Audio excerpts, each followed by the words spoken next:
ناظرین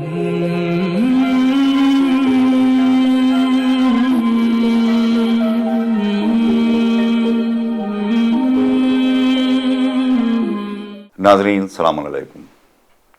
آج پھر ہم آپ کی خدمت میں اپنی خصوصی پیشکش رہنما کے ساتھ حاضر ہیں۔ آج دو نور بہم ہم کو خداوند عالم نے عطا فرمائے، ایک جناب رسالت مآب صلی اللہ علیہ وآلہ وسلم اور دوسرے آپ کے فرزند امام جعفر صادق علیہ السلام۔ ناظرین، یہ عالم انوار میں پلی ہوئی ڈھالی ہوئی شخصیتیں ہمارے بیچ بھیجی گئیں، یہ بہت بڑے شرف کی بات ہے ہمارے لیے، نہ کہ ہم ان کو اپنے جیسا سمجھنے لگیں۔ اپنے جیسا انہیں سمجھو گے تو دقت ہوگی۔ ناظرین، امام جعفر صادق علیہ السلام کی ولادت باسعادت سن 83 ہجری میں ہوئی، آج ہی کی صبح۔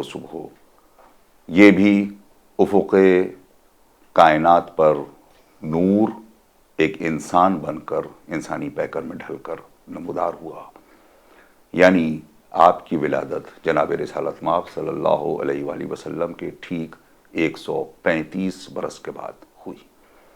آپ امام محمد باقر علیہ السلام کے فرزند ہیں اور جناب ام فروہ آپ کی والدہ ہیں، جو جناب قاسم ابن محمد ابن ابی بکر کے فرزند تھے۔ وہ جناب محمد ابن ابی بکر جن کو مولا کائنات نے اپنا فرزند کہا تھا اور فخر محسوس کیا تھا جن پر۔ ناظرین، امام جعفر صادق علیہ السلام اس زمانے میں تشریف لائے ہیں کہ جب بنی امیہ کا زوال تقریباً شروع ہو چکا تھا اور بنی عباس اسی خانوادے کی بقا کے نام پر، اسی خانوادے کو حق دلانے کے نام پر برسر اقتدار ہوئے تھے، مگر ظاہر ہے کہ دولت اور اقتدار نے جو ہمیشہ کیا ہے وہی تب بھی کیا کہ جب اقتدار میں آئے تو نیتیں بدل گئیں۔ مگر قابل غور بات یہ ہے کہ امام جعفر صادق علیہ السلام نے 9 بنی امیہ کے حاکموں کا دور دیکھا، اور اس کے بعد جب عبداللہ صفاح بنی عباس کے حاکم کی حیثیت سے برسر اقتدار ہوا، پھر وہ بھی فوت ہو گیا اور آپ کو منصور دوانیقی کے زمانے میں 65 سال کی عمر میں ایک بار پھر زہر دے کر شہید کر دیا گیا، جو سابق میں مسلسل ہوتا آیا تھا کہ جب یہ کسی طریقے سے مقابلہ نہیں کر پاتے ہیں تو آخر میں قتل و غارت گری کی طرف اپنا رخ موڑتے ہیں اور اپنی اس ظاہری کامیابی کو اپنے لیے بہت بڑا فخر اور بہت بڑا ایک شرف سمجھتے ہیں۔ ناظرین، ایک بات اور اس سے ظاہر ہوتی ہے کہ ظالم کی عمر ہمیشہ بہت کم ہوا کرتی ہے۔ گو کہ آپ نے خانوادہ اہل بیت میں سب سے زیادہ عمر پائی، مگر صرف 65 برس۔ اسی سے اندازہ ہوتا ہے کہ کس طریقے سے جو بات کل مولانا نے فرمائی تھی کہ جناب رسالت مآب صلی اللہ علیہ وآلہ وسلم کو تمام انبیاء میں سب سے زیادہ اذیت دی گئی، یہ اذیت خالی آپ کی حیات تک نہیں تھی بلکہ یہ سلسلہ اس کے بعد بھی قائم رہا اور آج بھی یہ سلسلہ باقی ہے۔ جبھی تو آپ کا ایک فرزند آج بھی غیبت میں اشکالوت عجیب انداز میں ہمارا منتظر ہے کہ کب ہم اس لائق ہو جائیں کہ ہم اس کی نصرت کریں اور وہ دنیا میں ہمارے سامنے تشریف لائے۔ آج پھر ہمارے ساتھ موجود ہیں حجت الاسلام والمسلمین مولانا سید عروج الحسن رضوی صاحب قبلہ۔ انہی سے ہم آپ کی حیات کے چند گوشوں کو آپ کے سامنے پیش کریں گے۔ جناب سلام علیکم۔ علیکم السلام ورحمۃ اللہ۔ آپ یعنی امام جعفر صادق علیہ السلام وارث رسول ہیں، ثابت کریں۔ بسم اللہ الرحمن الرحیم۔ الحمد للہ رب العالمین والصلاة والسلام علی رسول اللہ وآلہ الطاہرین۔ صادق آل محمد امام جعفر صادق علیہ السلام آسمان ولایت و عصمت کے 8ویں اور سپہرے امامت کے چھٹے اختر تابناک آپ کی ولادت باسعادت 17 ربیع الاول سن 83 ہجری اور آپ کی شہادت سری یعنی زہر سے آپ کی شہادت 15 شوال المکرم 148 ہجری نبوی۔ آپ کا سوال بہت اہم بھی ہے اور باقی تمام ائمہ کے لیے بھی یہ سوال کیا جا سکتا ہے کہ آپ وارث پیغمبر ہیں اور کیوں ہیں اور کن جہتوں سے ہیں، آپ کی وراثتیں ہیں کیا؟ سبحان اللہ۔ پہلے تو یہ کہ آپ اولاد کی حیثیت سے وارث ہیں، کیونکہ صدیقہ طاہرہ بیٹی ہیں پیغمبر کی، اور وہ ساری وراثتیں نسلاً بعد نسلیں اولاد ہی میں آتی ہیں۔ لیکن اس سے بڑھ کر جو وراثت ہے، جو من جانب اللہ وراثت چلی آ رہی ہے، جن معنوں میں وارث انبیاء خود ختمی مرتبت صلی اللہ علیہ وسلم ہے، اور جن معنوں میں مولا کائنات وارث انبیاء اور وارث رسول اللہ ہیں، اور پھر امام حسن اور امام حسین، تو آپ وارث رسول اللہ بھی ہیں، آپ خلیفہ رسول اللہ بھی ہیں، آپ وصی رسول اللہ بھی ہیں، اور آپ نمائندے رسول اللہ بھی ہیں، اور آپ خلیفۃ اللہ بھی ہیں۔ اب وہ وراثت علمی، تو قرآن میں وراثت کی آیتیں مال کی وراثت سے ہٹ کر بھی وراثت کی آیتیں ہیں۔ ثم اورثنا الذین اصطفینا من عبادنا، ہم نے اپنے بعض بندوں کو مصطفیٰ قرار دیا ہے اور ان کو وراثت دی ہے۔ ہم نے کاہے کی وراثت دی ہے؟ ہم نے ان کو کتاب کی وراثت دی ہے۔ واہ واہ۔ تو وارث کتاب ہیں یہ لوگ، وہ قرآن ہے۔ بے شک۔ تو اب یہ دیکھیے کہ وراثت کن معنوں میں آئی، قرآن کن معنوں میں ان کی وراثت ہے، یعنی رسول اللہ کے وارث کن، ان کی رسالت کے مشن کے وارث ہیں، ان کے پیغام کے وارث ہیں، ان کی نبوت کا جو مشن تھا اس کے وارث ہیں، ان کی شریعت کے وارث ہیں، ان کے دین کے وارث ہیں۔ تو امامت کہتے ہی ہیں وراثت ختم نبوت کو۔ کیا کہنا ہے، سبحان اللہ۔ علی اور اولاد علی کے ائمہ کو ختم نبوت کے خانے میں بلا فصل لا کے اسی لیے رکھا کہ کسی بھی زمانے میں بیچ میں کوئی جھوٹا نبی گھسنے نہ پائے۔ کیا کہنا ہے، سبحان اللہ۔ اور وہ آئے ولایت میں جمع کا صیغہ آیا، وہ بھی اس سے بھی ثابت ہوتا ہے کہ اس سے بھی ثابت ہوتا ہے، انما ولیکم اللہ سے بھی ثابت ہوتا ہے، اور بھی بہت سی آیتیں ہیں۔ کتاب کی وراثت اللہ نے دی، کن لوگوں کو دی؟ جو کتاب کے وارث ہوں گے وہی نبی یہ کتاب کے وارث ہوں گے، یعنی پیغمبر کے۔ اور وارث کا کام ہوتا ہے کہ وراثت کی حفاظت کرے، اس میں ملاوٹ نہ ہونے دے، امپیورٹیز اس میں نہ آنے پائیں، اس میں ضلالت نہ آئے، اس میں گمراہی نہ آئے، اس کو پیور رکھے، یہ وارث کا کام۔ مفاد پرستی نہ آئے۔ تاریخ آپ دیکھ لیجئے، انہوں نے کس نے اپنے کردار سے ثابت کیا ہے کہ کس نے دین خدا میں، کس نے شریعت محمدی میں، کس نے قرآن کو تحریف لفظی، کیا تحریف معنوی سے بھی محفوظ رکھا۔ تو جن کی یہ بڑی بڑی ذمہ داریاں ہوں، اب ان کا تعارف بھی پیغمبر کرا چکے، اسی لیے کہ وہ ثابت کرتے رہیں گے۔ ایک نے تو ابھی سے ثابت کر دیا علی نے، اور بعد میں بھی آئیں گے، وہ اپنے کردار سے ثابت کریں گے کہ وارث کتاب ہے، وہ ہمارے مشن کے وارث ہیں، ہماری رسالت کے وارث ہیں، ہمارے دین کے وارث ہیں، ہماری شریعت کے وارث ہیں، یعنی اس کے محافظ ہیں، اس کو بچانے والے ہیں۔ ہمارے دین و شریعت اور اسلام اور کتاب خدا، اس سب کو منزل وجود سے آگے بڑھا کے منزل بقا تک اور محشر تک لے جانے والے ہیں۔ اسی لیے حدیث ثقلین میں وارثوں کا تعارف کرا دیا، سبحان اللہ، کہ انی تارک فیکم الثقلین کتاب اللہ وعطرتی اہل بیتی ما ان تمسکتم بہما لن تضلوا بعدی ابدا وانہما لن یفترقا حتی یردا علی الحوض۔ دو چیزیں چھوڑے جا رہا ہوں۔ ابدا کا مطلب یہ ہے کہ ان کا وجود بھی ابدی ہے، یہ بھی ابدی ہیں، یہ کبھی الگ نہیں ہوں گے، اور تم کبھی گمراہ نہ ہوگے اگر جوڑے رہو گے۔ ترکا، اللہ اکبر، یعنی انی تارکن میں چھوڑے جا رہا ہوں۔ جو آپ نے دونوں وراثتوں کی بات کی ہے، اس میں جو دنیاوی وراثت تھی جس کے اوپر آج سارا ہنگامہ آرائی ہے، اور یہ کہا بھی جاتا ہے کہ صاحب وہ فدق جو ہے وہ میراث رسول اللہ ان کی وراثت میں نہیں تھا، وہ بھی آپ ہی کے زمانے میں عمر ابن عبدالعزیز نے واپس کر کے یہ ثابت کر دیا کہ یہ آپ کا تھا بالکل، اور اسی لیے ان کو بہت جلدی جو ہے کئی بار دیا ہے، ہٹا دیا گیا راستے سے، کئی بار دیا ہے. یہ تو عمر ابن عبدالعزیز بنی امیہ کا خلیفہ عادل کہلاتا ہے جی. اور یہ آپ نے صحیح فرمایا کہ بیوی کی اولاد میں ہے تو بیٹی کی اولاد کی، یعنی بیٹی کی وراثت ہوتی ہے اور بیٹی کی اولاد میں وراثت جاتی ہے، ٹھیک ہے نا.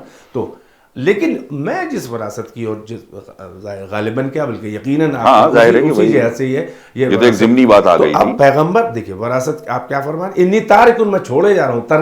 ترکہ کسے کہتے ہیں؟ چھوڑ کے جانے، یعنی کوئی مرنے والا متوفا، کوئی مرحوم جو چھوڑ جاتا ہے، جو بھی چھوڑ جاتا ہے. بلکہ اس سے پہلے پیغمبر اس جملے سے یہ نتیجہ نکل رہا ہے کہ پیغمبر کو اپنے بعد امت کی گمراہی کا باقاعدہ اندیشہ ہے، ورنہ یہ جملہ نہ کہتے. اور جب اہل بیت اور کتاب خدا سے جڑے رہو گے تو ضلالت تک نہیں جاؤ گے اور گمراہ نہیں ہوگے. ایک تو یعنی یہ بھی کہا جا سکتا ہے کہ اگر چھوڑ دیا تو گمراہ ضرور ہوگے، یہی اصل عرض کیا. اور یہ دونوں ایک دوسرے جدا نہ ہوں گے. یہ بڑے اہم نتیجہ یہاں نکل رہا ہے، جدا نہ ہوں گے. کون؟ کتاب اور وہ دو چیزیں ایک دوسرے سے جڑی ہیں، اتنا ہم مزاج ہیں کہ ان کو اللہ نے رسول نے ثقلین کہہ دیا. دو وجودوں میں جب ہر جہت سے ہم رنگی، ہم مزاجی، ہم آہنگی ہوتی ہے تو اس کو الگ الگ نام نہ لے کے تثنیہ کے صیغے سے، یہ حسن ہے زبان عربی کا. مثلا دو جہتیں ایک طرف ہیں تو کہا مشرقین، دو جہتیں ایک طرف ہیں کہا مغربین. دو بھائیوں کا مزاج ہر جہت سے ایک ہے تو کہا حسنین. دو نمازوں کا وقت ایک ساتھ داخل ہوتا ہے تو کہا ظہرین، مغربین، عشاءین یا عصرین. ویسے ہی دو گمراہی سے بچنے کا نسخہ اور دو ہدایت کے ذمہ دار ایک مزاج ہے، ایک ہدف، ایک ٹارگٹ ہے جن کا، ان کو پیغمبر نے کہا ثقلین. سبحان اللہ، سبحان اللہ. تو اس سے یہ بھی ثابت ہوا کہ جو قرآن کے صفات ہیں وہی عطرت رسول اللہ اہل بیت کے صفات ہیں. قرآن کی سب سے پہلی صفت کیا ہے کہ اس میں کوئی غلطی نہیں ہے، اس کے قریب باطل نہیں آ سکتا. لا یاتیہ الباطل من بین یدیہ ولا من خلفہ، یعنی اس کتاب کے قریب داہنے بائیں پیچھے سے باطل نہیں آ سکتا. اور ثقلین میں اہل بیت ہیں، چنانچہ یہی قرآنی صفت ان میں ہونی چاہیے کہ باطل ان کے قریب آئے، یعنی وہ معصوم ہیں. دیکھیے اب دائرہ تنگ ہو رہا ہے اور وسیع کون ہے، خلیفہ کون ہے، نمائندہ کون ہے، امام کون ہے، محافظ دین و شریعت کون ہے. صفات کے آئینے میں خود بخود تعین ہو رہا ہے کہ جو ائمہ اثنا عشر ہیں، ان کے علاوہ یوں بھی اگر کوئی نص قرآن و حدیث نہ ہوتی تو ان ائمہ اثنا عشر کے علاوہ کوئی بھی منصب الہی کا اہل اور حقدار نہیں تھا. چنانچہ یہ ثقلین ہیں تو اس کے قریب باطل نہیں آ سکتا، ان کے قریب باطل نہیں. اس کے لیے کہا لا یاتیہ الباطل، ان کے لیے کہا انما یرید اللہ. سبحان اللہ، سبحان اللہ، یطہرکم تطہیرا. اس کے لیے کیا کہا؟ انا نحن نزلنا الذکر وانا لہ لحافظون. ہم نے ذکر کو نازل کیا ہے، ہم ہی اس کی حفاظت کرنے والے ہیں. ان کے لیے کیا کہا؟ ورفعنا لک ذکرک. ہم نے ذکر کو بلند کیا ہے اے میرے حبیب. اور ظاہر ہے کہ حبیب و اولاد ایک ہی نور ہیں، ایک ہی معیار ہیں، ایک ہی فضیلتیں ہیں، ایک کی تعریف سب کی تعریف ہے. ان کے لیے کہا ولا ردیوں ولا یا کتاب مبین. تو یہاں پر بھی ماشاءاللہ اینکر ایسا ہو تو مزہ آتا ہے بات کرنے میں. تو یہ دیکھیے ثقلین کی ساری چیزیں اس کی تشریح ہے اور قرآن مجید میں دونوں کے صفات موجود ہیں. چنانچہ جیسے یہ بے خطا ہے ویسے ہی وہ بے خطا ہے. اب خود بخود معلوم ہو گیا کہ وارث کتاب کون ہے. جو وارث کتاب محمد ہے وہی وارث دین محمد ہے، خود وہی وارث محمد ہے. اور بلا بلا کے کہتے رہے آؤ ہمیں پرکھ لو، ہمیں پرکھ لو، جو کچھ بھی ہم سے تم جان جاؤ اسی کے اوپر اگر اکتفا کر لو تو کبھی گمراہ نہیں ہوگے. ٹھیک ہے. سب کا اعتراف ہے کہ اعلم الامہ، کیا کہنا ہے، امت میں سب سے بڑے عالم یہی، سب اپنے زمانے کے. اعبد الامہ، سب سے بڑے عابد یہی. اشجع الامہ، جتنے بھی صفات ہیں اونچے اونچے، ان سب میں ٹاپ پر، پیک پر کلائمیکس پر، جس کے آگے کوئی حد نہیں ہے، اب کسی اور کوئی مثال نہیں ہے، یہ ائمہ اہل اور بیت۔ سورہ جمعہ جو ہم ہر ہفتے پڑھتے ہیں اس میں رسول اللہ کے کام بھی بتا دیے گئے اور اسی سے آپ کے وارث بھی طے کیے جائیں گے۔ الکتاب والحکمہ، تو رسول کا وارث وہی ہوگا جو عالم الامہ ہو، وہ سب کا معلم ہو، اس کا کوئی معلم نہ ہو سوا پروردگار کے یا ان کے اجداد معصومین۔ سبحان اللہ سبحان اللہ۔ آپ ظاہر ہے کہ تمام ائمہ کو ایک نہ ایک اہم کام دے کر کے بھیجا گیا، اور سارے ائمہ جو ہیں وہ منصب کے اعتبار سے، علم کے اعتبار سے، ہر طریقے سے، ہر جہت پر، جیسا بھی آپ نے فرمایا ہے کہ سب ایک ہیں مگر کام الگ الگ سب کو دیے گئے۔ آپ کی زندگی کا ایک بہت اہم گوشہ ہے آپ کی فقہ، اور شریعت میں پہلا سوال تو یہی ہے کہ فقہ کی کیا اہمیت ہے؟ ایک دین کا باقاعدہ سمجھنا، اس کا عرفان حاصل کرنے کے لیے عملی طور پر فقہ کی کیا حیثیت ہے؟ فقہ کہتے ہیں ظاہری طور پر اس کے معنی یہ ہے کہ اس کو کسی چیز کو گہرائی سے سمجھنا۔ سبحان اللہ۔ مگر جو اساسی معنی ہے لغت میں، یعنی معنی ما وضع لہ جو کہلاتا ہے، یعنی سب سے پہلے عالم خارج میں، یعنی فزیکل ورلڈ میں کس چیز کے لیے وہ لفظ وضع کیا گیا، تو اسے کہتے ہیں کہ کنویں، گہرے کنویں میں رسی کے ذریعے ڈول باندھ کر گہرائی سے پانی نکالنے کو کہتے ہیں فقہ۔ سبحان اللہ سبحان اللہ۔ یہیں سے ظاہر ہوتا ہے کہ یہ کتنا اہم اور کتنا شریف علم ہے اور کتنا دشوار علم ہے۔ کیا کہنا ہے؟ اب قرآن نے اسی لیے کہا ما کان المؤمنون لینفروا کافۃ، یہی علم دین، حصول علم دین یعنی فقہ، شریعت کا علم حاصل کرنے کے لیے، دین کا علم، وہ اصول ہوں کہ فروع ہوں۔ اللہ فرما رہا ہے سورہ توبہ میں، مومنین کے لیے یہ ممکن نہیں ہے، ان کے بس میں نہیں ہے کہ وہ سب کے سب ایک ساتھ نکل پڑیں۔ فَلَوْلَا نَفَرَ مِن كُلِّ فِرْقَةٍ مِّنْهُمْ طَائِفَةٌ، واہ واہ واہ واہ۔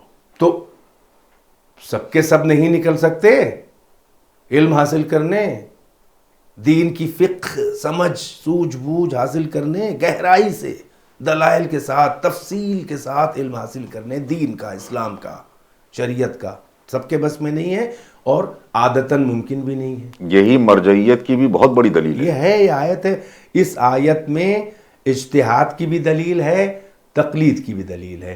کیا کہنا ہے؟ الفاظ کے پیچوں میں الجھتے نہیں دانا، غواص کو مطلب ہے صدف سے کہ گوہر سے۔ سبحان اللہ سبحان اللہ۔ سیپ کے چکر میں نہ پڑیے، موتی کی تلاش میں رہیے۔ قرآن سے بہت کچھ ثابت ہے۔ اللہ فرما رہا ہے سارے مومنین ایک ساتھ نہیں نکل سکتے۔ اچھا، سب لوگ جو ہیں وہ اگر فقیہ بنیں گے بس دین و شریعت، تو ظاہر ہے کہ عمر عزیز ناکافی ہوگی۔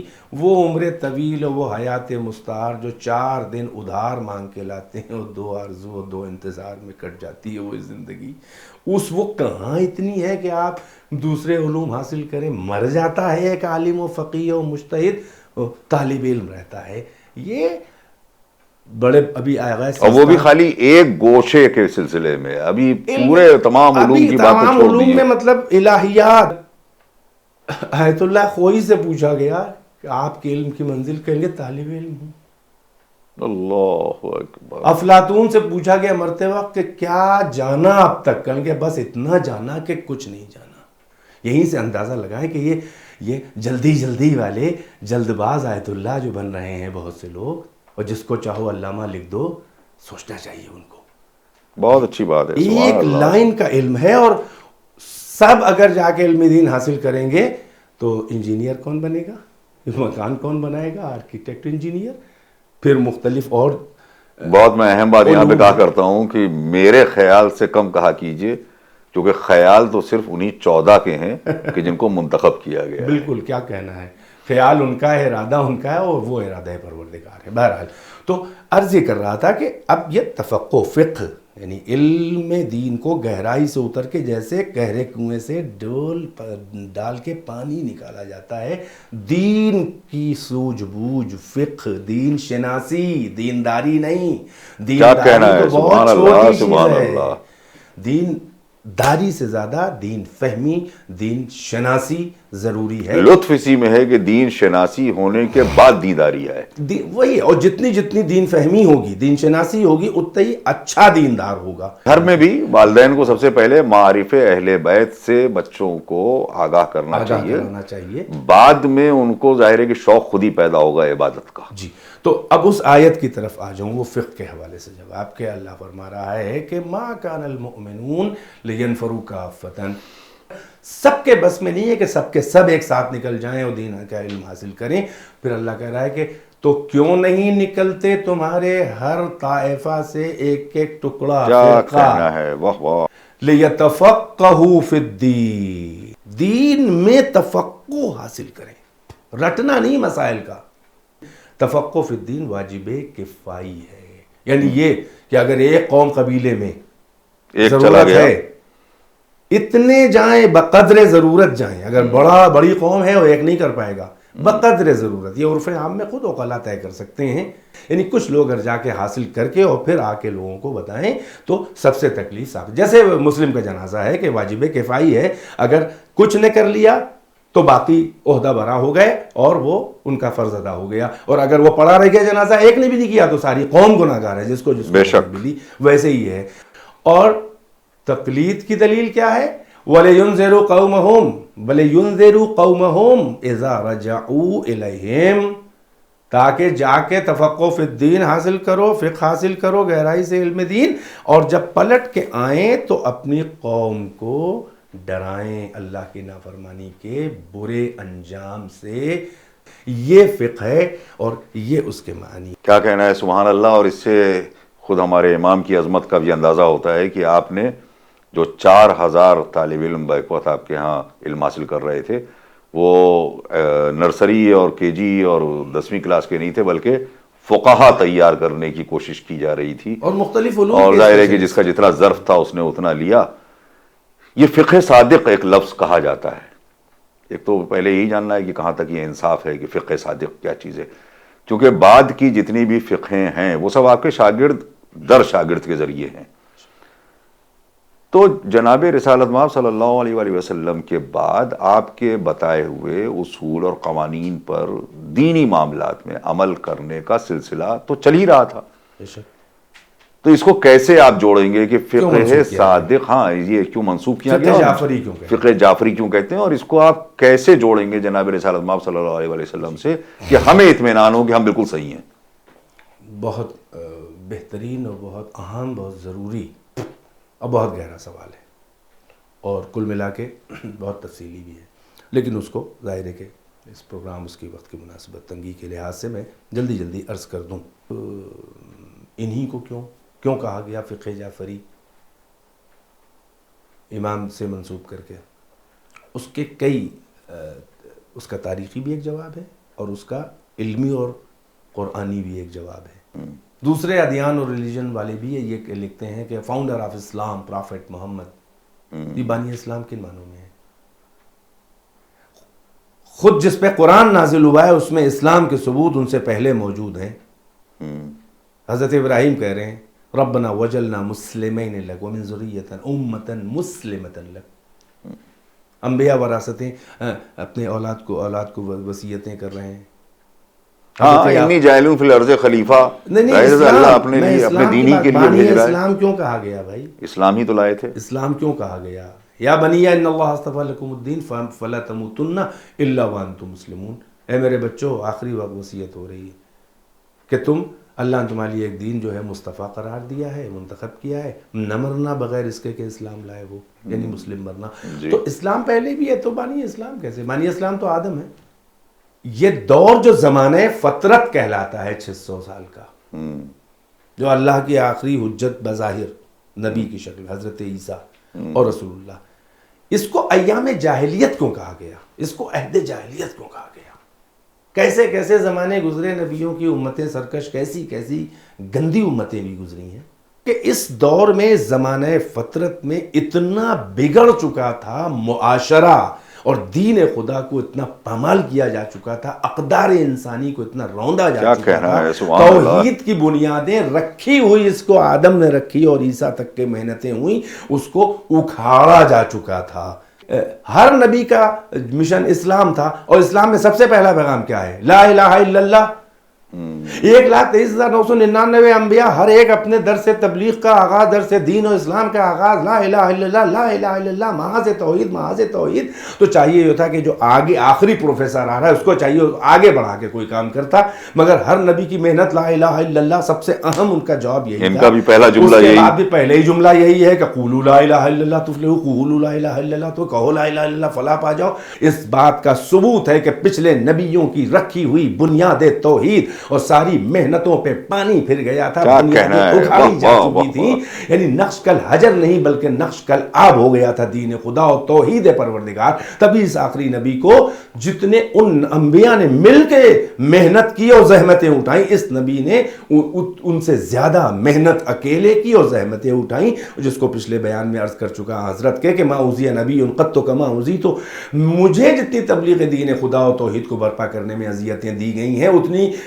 ہرگز کسی نبی کو نہیں دی گئی ہیں۔ اگر یہ آخری نبی ہے، سب اولو العزم نبیوں کا بھی سردار اور جوہر، یہ اکھڑی ہوئی بنیاد توحید کو پھر سے نہ رکھتا تو پھر دنیا میں نام توحید نہ رہ جاتا، نام دین نہ رہ جاتا، نام اسلام نہ رہ جاتا۔ اس کا مطلب یہ ہے کہ اکھڑی ہوئی اور بگڑی ہوئی اور مٹی ہوئی بنیادوں کو پھر سے جو رکھے تو پھر وہ اس کو حق ہے کہ اس کو بانی اسلام کہا جائے۔ یہ بات میں نے پھیلا بہت اچھا مگر اتنا سمجھانے کے لیے کہ اب شرک سے پاک کرنا جو تھا وہ محمد ابن عبداللہ صلی اللہ علیہ وآلہ وسلم کی ذمہ داری تھی، چنانچہ انہوں نے جھوٹے خداؤں سے خدائے برحق اور متکلم اور علیم و قادر مطلق و توانا وحدہ لا شریک سے الگ کیا، خط امتیاز کھینچا کہ جھوٹے باطل خداؤں کو، آلہہ کو الگ کر کے خدا وحدہ لا شریک کا تعارف کرایا جائے۔ یہ محاذ عقیدہ کے اوپر پیغمبر نے یہ کام کیا،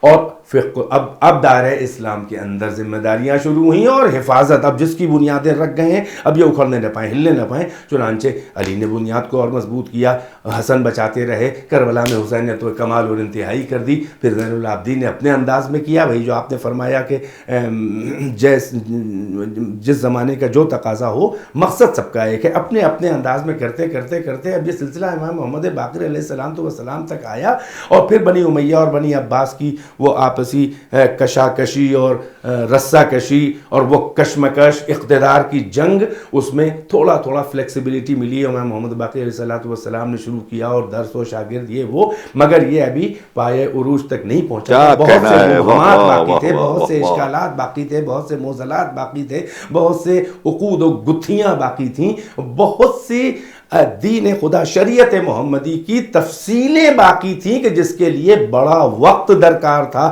اور یہی مشیت کا تقاضا تھا کہ ائمہ میں سب سے زیادہ 63 کے آگے کسی کی عمر نہیں رسول اللہ سے، اور یہ 65 سال کی عمر سے امام کو ملی ہے، اور باپ کے ساتھ بھی ان کو 34 سال کا موقع ملا ہے کہ باپ، اور سب سے زیادہ امام محمد باقر، امام جعفر صادق اس بیٹے کو محبوب کہتے تھے کہ یہ میرا بیٹا، یہ سارے میرے صفات کا، میری بلندی، میرے کمالات، میری ذہانت، ہر چیز کا یہ مکمل وارث، سب سے زیادہ مجھ سے شبیہ ہے، یہ پانچویں امام کے جو میرا بیٹا، کیونکہ کئی اولادیں ہیں مگر یہ شبیہ ہے۔ اب جب امام جعفر صادق کو موقع ملا، ادھر ابو العباس الصفاح، اس نے جو ہے وہ بنی امیہ کے خلاف جنگ، یہ وہ سب کی، وہ سب ذہن ادھر لگے ہیں، آپ کو موقع ملا، ہزاروں آپ کے شاگرد تھے، اور خالی وہی نہیں کہ جو آپ کی امامت کے معتقد ہوں، اس میں اسلام کے مختلف فرقوں کے لوگ تھے، مکتب خلافت کے بھی لوگ تھے، اور غیر مسلم بھی اس میں آتے تھے، اور فقہ جعفری کہلاتی ہے، توجہ کا طالب ہوں تو محمد کا دین ہے، یقیناً شریعت محمد کی ہے، منسوب ان سے اس لیے ہے کہ اب آپ کے زمانے میں اتنی دکانیں کھل گئی تھیں، اتنے روات آ گئے تھے، اتنی جھوٹی حدیثیں چلی، جس کو دیکھو قال رسول اللہ، بنی امیہ کی فیکٹری کا لگایا ہوا وہ قال رسول اللہ، قال رسول اللہ، اتنی حدیثیں پیغمبر سے جھوٹی اصول دین اسرائیلیات گھس آئے ہیں، کعب الاحبار کی روایتیں دین میں توحید کے باب میں گھس آئی ہیں۔ یہودی عیسائی جو مسلم ہوئے اور منافق تھے انہوں نے وہ اسرائیلیات کہ جنہوں نے عصمت انبیاء تک کو نہیں چھوڑا،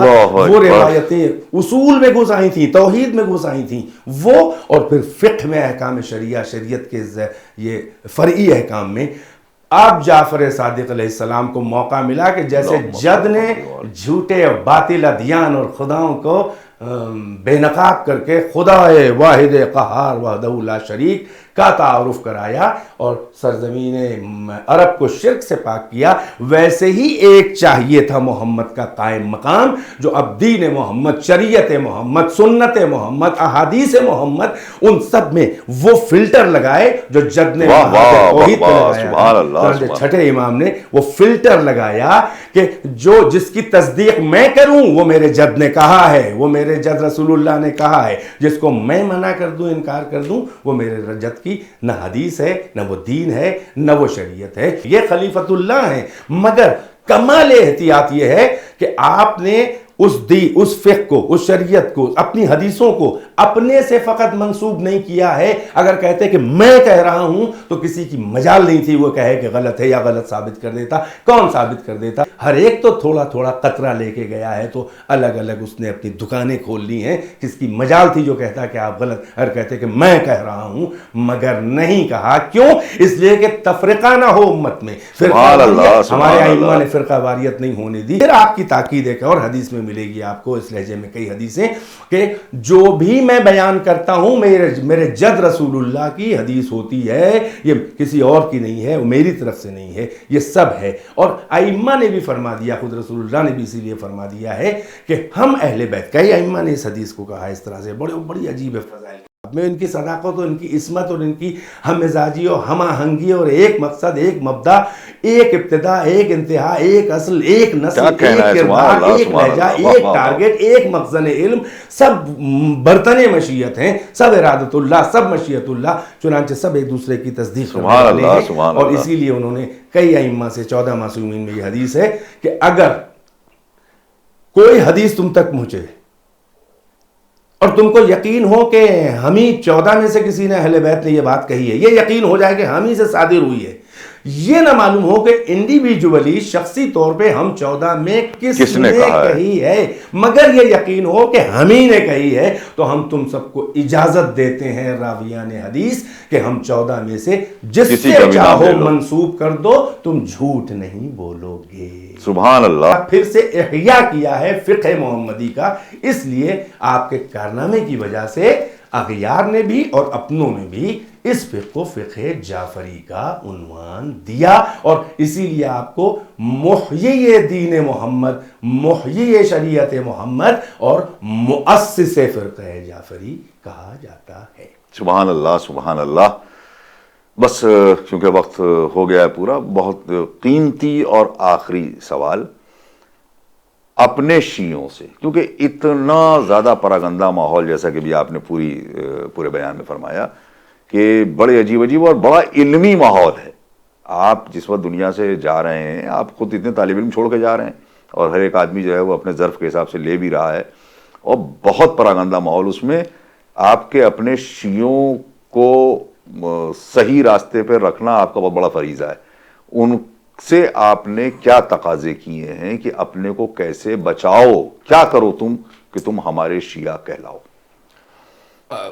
کئی آپ کی نصیحتیں، وصیتیں، ایک جسٹ کے طور کے اوپر دو تین باتیں، دل کے طور پر، ہاں بے شک، اور ہر امام سے ہیں، ہر معصوم امام جعفر صادق علیہ السلام سے تو بہت زیادہ ہیں، کیونکہ آپ کو ہر چیز کا وقت ملا، اسپیس ملا، بہت اچھا۔ اب مثلا ایک حدیث میں یاد ہے، یہ آپ ہی کیا، آپ اس میں فضائل بھی شیعوں کے ہیں اور ذمہ داریاں بھی، کیا کہنا ہے، کیونکہ جن کے رتبے ہیں ان کو سوا مشکل ہے۔ آپ نے مثلا ایک پہلے فضائل بتایا، آپ کہا کہ شیعتنا خلقوا من فاضل طینتنا وعجنوا بماء ولایتنا، اللہ اکبر، کیا شرف، یفرحون لفرحنا ویحزنون لحزننا۔ یہ بھی ایک پیغام بھی ہے، اور اس میں شرف اور عزت زیادہ، سبحان اللہ، سبحان کہ ہمارے شیعہ ہماری بچی ہوئی مٹی سے فاضل بچا ہوا اضافی جسے کہتے ہیں، ہماری طینت بچی ہوئی مٹی سے خلق کیے گئے ہیں، اللہ نے خلق کیا ہے، اور ان کی اس طینت کو، فاضل طینت کو ہماری ولایت کے آب زلال اس پانی سے گوندھ کر اس کو خمیر دیا گیا ہے۔ سبحان اللہ۔ اب اس فاضل طینت، وہ فاضل طینت، ان کی طینت بھی طینت نورانیہ ہے، اب یہ شرف ان کے شیعوں کا ہے۔ یہیں سے سمجھ لیں کہ شیعہ ہونا آسان نہیں ہے، کیونکہ فاضل طینت سے بنا ہوتا ہے شیعہ۔ اب ذمہ داری کا احساس دلا دیا، کیا؟ یفرحون لفرحنا، ایک ظاہری علامت یہ ہے کہ ہماری خوشی میں خوش ہوتے ہیں اور ہمارے غم میں وہ غمگین نظر آتے ہیں، اپنی خوشی پیچھے کر دیتے ہیں، ہمارا غم آگے۔ کیا کہنا ہے؟ یہیں سے احساس ذمہ داری ہو جائے کہ شیعہ اہل بیت یعنی ان کی طینت نورانیہ کے بچے ہوئی طینت سے پیدا کیے ہوئے کو کیسا ہونا چاہیے؟ اس کی تو پیشانی سے نور ہر ساطع ہونا لمحے یہ چاہیے۔ ظاہر ہونا چاہیے کہ یہ خیال ہونا چاہیے کہ اہل بیت محزون نہ ہو کسی ہماری ان کی ادا سے۔ ولایت کے پانی سے بالکل ان کو محزون کر، ان کے غم میں ہم غمگین ہوں اور نہ ہوں تو وفادار نہیں ہیں، فاضل طینت کا ثبوت نہیں ہے۔ چہ جائے کہ ہماری کسی حرکت سے، ہم اپنے شیعہ کہ ہماری کسی حرکت سے وہ مغموم ہو جائے، ان کے غم کو بٹانا ہماری ذمہ داری ہے، ان کے غم کو بہت بٹانا۔ اچھی بات ہے، سبحان اللہ سبحان اللہ۔ امام نے فرمایا کونو لنا زینن، مشہور حدیث ہے، ولا تکونو علینا شینن، اللہ اکبر۔ اے ہمارے شیعو ہمارے لیے باعث زینت بنو، آرائش بنو، ہمارے لیے حسن بنو، ہمارے لیے سجاوٹ بنو، ہمارا تعارف یوں کراؤ، حسین بنا کے ہم کو پیش کرو تم اپنے کردار سے، اپنے وجود کو ہی ہمارے تعارف کا ذریعہ بنا دو۔ تعارف کا ذریعہ۔ کتابوں میں کوئی ہم کو نہیں ڈھونڈنے جا رہا ہے، تم کو دیکھ کے ہم کو پہچانیں گے، جیسے ہم کو دیکھ کے ہمارے اللہ کو پہچانتے ہیں لوگ۔ اللہ اکبر، کیا ہم نے کہنا جیسا ہے، اللہ کا واہ، تعارف واہ، کرایا واہ۔ ویسے مانا جا رہا ہے۔ اگر ہم اللہ کے تعارف میں کوئی کمی رکھتے تو اللہ کا تعارف، جبکہ وہ ہوتا نہ ایسا مگر تعارف غلط ہو جاتا، تو ویسے ہم ہیں نہیں ویسے، مگر ہم جب آئیں گے جب دیکھنے والوں نے دیکھا، اور جب ہمارا آئے گا ہم بھی آئیں گے، رجب میں تو ہم سب آئیں گے، ہم دکھا دیں گے۔ لیکن یہ زمانہ جو بیچ کا ہے اس میں تم ہی آئینہ ہو، جیسا تعارف کراؤ گے دوسرے ادیان والے ویسا ہمیں مانیں گے، ہم ہوں گے نہیں ویسے مگر کہے جائیں گے۔ یہ جو آج رسول اللہ معاذ اللہ جو بری باتیں دوسرے لوگ کہہ رہے ہیں، اس میں غلط فہمیاں بھی ہیں۔ ہمارے کیریکٹر کو دیکھتے ہیں تو کہتے ہیں کہ یہ دیکھیے جن کی امت میں ہے، یہ دیکھیے یہ جہادی، اور جہاد کا وہ مفہوم جو پیش کیا ہے طالبان نے، سپاہی صحابہ نے، القاعدہ نے، یہ جتنے بھی اہل بیت کے خلاف ہیں، انہی میں یہ سب پیدا ہوتے ہیں لوگ، اور وہ رحمت اللہ العالمین سے جوڑتے ہیں اپنے کو۔ تو اگر جعفر صادق کے پیرو ہوتے تو ثبوت بھی ہوتا، دلیل بھی ہوتی، اور اداؤں سے معلوم ہوتا ہے۔ چنانچہ یہ پیغام ہم تک پہنچ رہا ہے کہ ہم جو ہیں وہ باعث زینت بنے۔ پھر وہ بڑا سخت لفظ ہے، وَلَا تَكُونُوا عَلَيْنَا شَيْئًا، ہمارے لیے لوگ ترجمہ کرتے ہیں سبب رسوائی نہ بنو۔ کسی حد تک دیکھیے تو وہ درد دل ہے اور صحیح ہے، بہرحال ہمارے لیے بے عزتی کا سبب نہ بنو، ان کے لیے باعث خفت نہ ہم بنے۔ یہ مختصر پیغام، اور یہ جب ہی ہوگا جب آپ امام جعفر صادق علیہ السلام سے مکمل دین لیں، پک اینڈ چوز نہ کریں۔ جو سوٹ کر رہا ہے وہ لیں گے، بہت اچھی جو بات سوٹ نہیں کر رہا ہے وہ نہیں، یہ نہیں۔ یہ کربلا سے گزرتا ہوا دین، یہ معمولی راستوں سے نہیں گزرا ہے دین، یہ پل صراط سے کتنی بار دین گزرا ہے، اور کتنی قربانیاں زہر کی شہادت، تلوار کی شہادت دے کر ہم تک یہ دین پہنچا ہے۔ ہم اس کی قدر کریں۔ مکمل جو دین رسول اللہ نے دیا تھا وہی ائمہ نے، وہی چھٹے امام نے دیا ہے، اس پورے دین کو لیں۔ یعنی جو عقیدہ امام جعفر صادق علیہ السلام دیا، ہمارا وہی عقیدہ، اور جس عمل کو ہم سے کہا ہے کرنے کو، ہم کو مکمل تسلیم اور سرنڈر ہو کر بے چون و چرا ان کی اطاعت کرنا چاہیے۔ چنانچہ امام کی اس طرح کی بہت سی وصیتیں اور ہم سے توقعات ہیں۔ وہ آخر الدامہ۔ سبحان اللہ سبحان اللہ۔ حضور، بس آخر میں بھی صرف اتنا ہی کہنا چاہوں گا کہ ہر کام کے کرنے کے کچھ طریقے ہوتے ہیں، اور امام کے لیے باعث عزت بننے کے لیے وہی سلسلہ جس پر خداوند عالم نے اپنی خلقت پر ناز کیا تھا، یعنی علم حاصل کرو۔ ہمیں چاہیے کہ ہم اپنے بچوں کو علم دلانے کے لیے اپنی ہستی کو مٹا دیں، دنیا کی آرائشیں تبھی باقی رہیں گی، عزتیں تبھی باقی رہیں گی جب ہماری نسلوں میں علم منتقل کیا جائے گا۔ سب سے پہلا عزت کا سبب یہ علم بنے، اور یہ مسلسل شریعت اور دین کی انگلی پکڑ کر چلے، تب یہ علم باطل علوم سے ہم کو دور بھی رکھے گا، ہمیں دنیا میں بھی عزت دار بنائے گا اور آخرت میں بھی ہمارے مراتب کو بلند کرے گا، اور وہاں پر اکیلے چھٹے امام نہیں ہوں گے، بلکہ وہاں پر 14 معصومین ہوں گے جو انبیاء کے سامنے اپنے عاشقوں پر ناز کرتے ہوئے نظر آ رہے ہوں گے۔ اس میدان میں کہیں ہم ان کو شرمندہ نہ کر بیٹھیں۔ ناظرین، غور کیجئے، ہمارے اس پروگرام کے مقصد کو سمجھیے۔ اب ہم آپ سے یہیں الوداع کہتے ہیں، انشاءاللہ اگلی کسی نشست میں حیات رہی تو پھر آپ سے ملاقات کریں گے۔ خدا حافظ و ناصر، والسلام علیکم ورحمۃ اللہ وبرکاتہ۔